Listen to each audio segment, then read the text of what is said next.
ratio test, and we're going to do an example of the ratio test. I had you write it down yesterday, but you may or may not have processed it, so let's process it first. Did we explain it? No. Okay, we just wrote it down.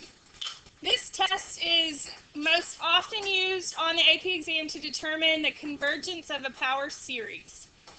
So if you have the sum from 1 to n of a sub n be a series with positive terms where the limit as n approaches infinity of the term a sub n plus 1 divided by a sub n, so the next term, a sub n plus 1 would be the next term, divided by a sub n, if that equals a number,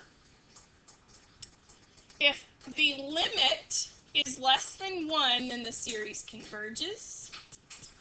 If the limit is greater than 1, the series diverges, and if the limit equals 1, the test fails and you must use some other test. So I want to use the ratio test to determine if this thing converges. Now, the ratio test may not be the only test you could use. You could use a limit comparison test with a geometric series, right? So there are other tests, but a ratio test is just another option. What we're going to do is we're going to do the limit as n approaches infinity of the absolute value of 2 to the n plus 1 over 3 to the n plus 1 plus 1 over. So what did I just do there? I put a plus 1 with everything. That's what goes on top. On the bottom, we're going to have 2 to the n over 3 to the n plus 1. Up here, I want to do this limit, the a sub n plus 1. It is a plus. What do I do? Flip and multiply. So I have 2 to the n plus 1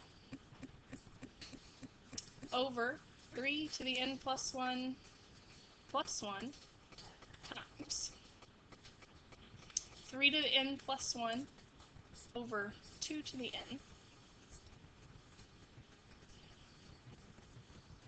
Any questions so far?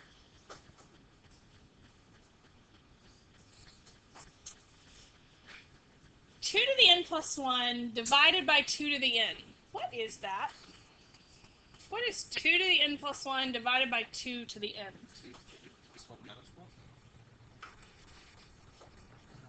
Okay, 2 to the n plus 1 minus n. It's just 2, isn't it? You would subtract exponents. So it would just be 2. Think about what we did. We multiplied 2 by itself n times, but here we multiplied 2 by itself n plus 1 times. Wouldn't they cancel to give you just a 2? So I get the limit as n approaches infinity, 2 times 3 to the n plus 1.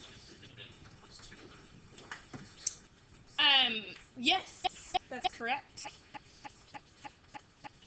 For this test, it will always be n plus 1, but yes. As n approaches infinity, do you agree these ones don't matter much? Does everyone agree with that? The ones just don't matter much. You could. So on top, I get 2 times 3 to the n, and on bottom, I get 3 to the n plus 1. What happens to the 3 to the n and the 3 to the n plus 1? Just makes a 3 on the bottom.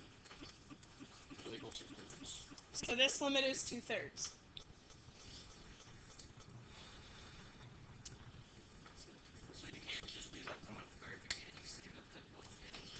I'm not saying no. If you at any point along here stopped and said equals 2/3, AP would be fine with it. No, I mean like when you see the very first problem. Like right here? Like no, like the question says 2n over 3. Like it's like the exponent rule for like limits. Well, but this is the limit of the next term divided by. So it's not the limit as this approaches infinity, which would be different. It would actually be 0 because 3 to the n grows faster than 2 to the n. But I was thinking because they're so. Like if you kind of notice a pattern, I mean at some point you could probably get there, but 2/3 is less than 1, do we agree? So this converges by a ratio test.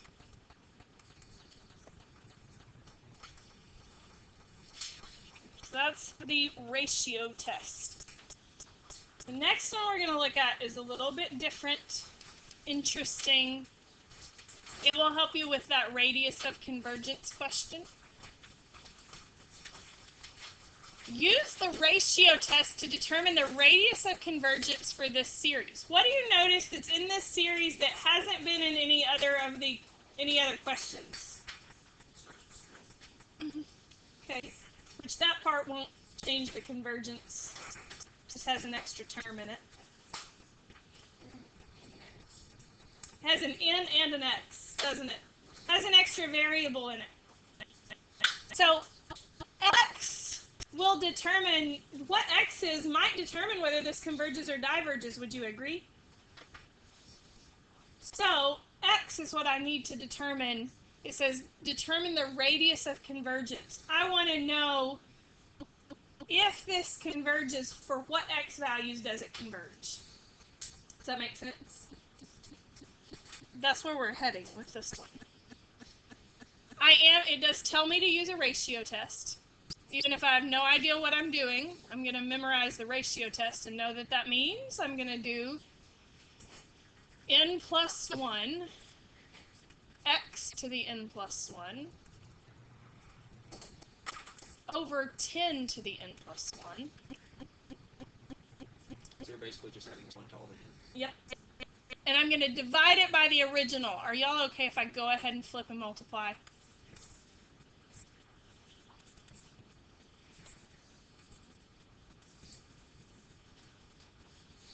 So I want to find that limit. The answer will probably have an x in it.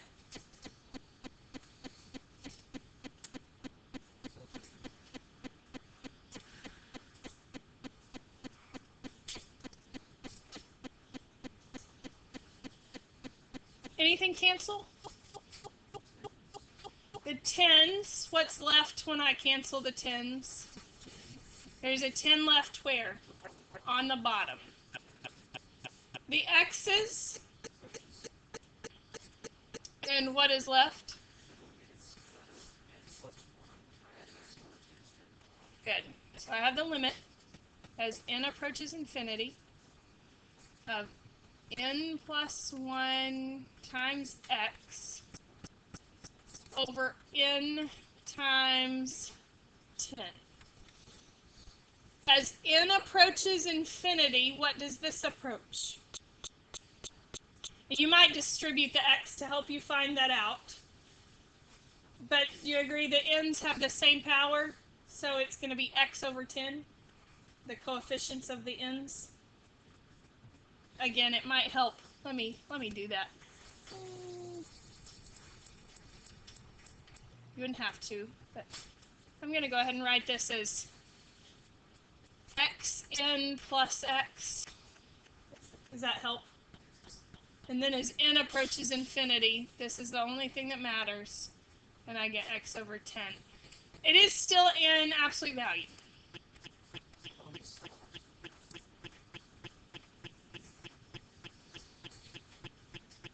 For that to converge, what must happen with this limit?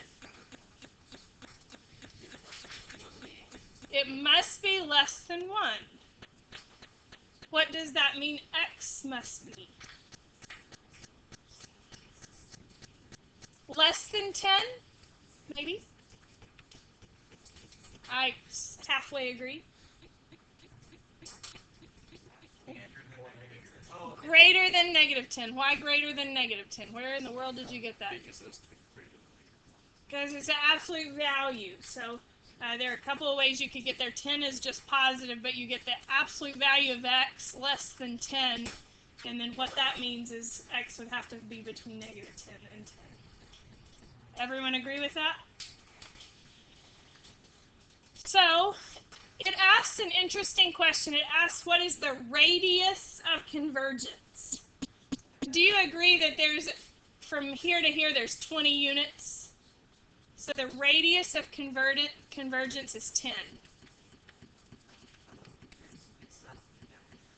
Right. Weird question, but it's a common question. So radius of convergence is 10. So half the range is the radius. Yes. Now, one of the things I want to point out, where we answered the radius of convergence question, the one thing I don't know is at 10 and at negative 10, I don't know whether this converges or diverges at 10 and negative 10. Why not? If it equals 10 or if it equals negative 10, I don't know if it converges or not. Because that's what the rule says, right? The rule says if the limit equals 1, the test doesn't tell me anything. I would have to use another test. And there is another test for that, and we'll talk about that in a minute. But this is radius of convergence. Okay, let's look at this one. Find the interval of convergence. It doesn't say radius this time, so just that answer with the x between negative 10 and 10 would be perfect. Find the interval of convergence for this one. Again, I'm going to use a ratio test.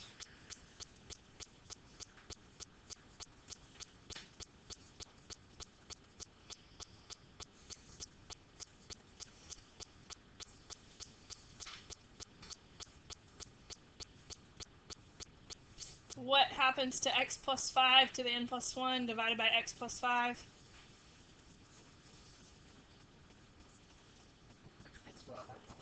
You just get x plus 5, correct? And as n approaches infinity, the absolute value of x plus 5 approaches the absolute value of x plus 5, right? There weren't any n's left.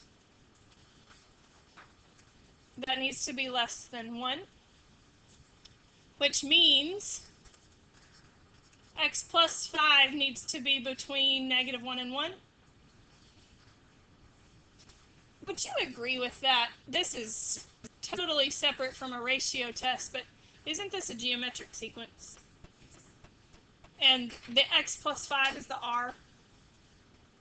Wouldn't r have to be between negative 1 and 1 for it to converge? It makes sense. Yes. So we're learning all of the tests, and then we'll start to, yeah, whichever one works.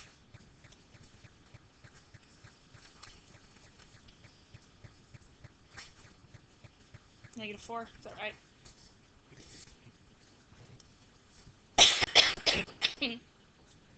It did ask for the interval of convergence. I found it. Again, based on the ratio test, I haven't checked the endpoints yet. I haven't checked the convergence at the endpoints yet. But I've checked all other pieces. We will learn how to check endpoints soon. Okay, let's talk about the alternating series test. You already have this written down, so I can just start talking. This series, negative 1 to the n plus 1, it could say n minus 1, it doesn't matter, it just means we're alternating. Times u subscript n, that just means that's a sequence of some sort. Converges if all three conditions are met. The first one says each term of the series is positive. That's not counting the negative 1. What this really means is we are alternating signs. I don't really like the way this particular book worded that. You have to have what's called an alternating series. That every term, like sine and cosine, are alternating series. Does everyone know what I mean by that? One term's positive, one term's negative, you switch back and forth. Eventually the terms decrease in value. So it doesn't have to happen right away, but at some point, after some term, we start going down from there. Even if it's at 0.200 trillion. Yes, at some point, if we start going down, it may be a very large sum, but at some point, if we start going down. And the limit is n approaches infinity of u sub n equals 0. So the series by itself, not counting the -1 in front, has to approach 0. Then the sequence converges. This test is useful for checking the endpoint convergence after a ratio test determines the interval. So I'm going to do this test.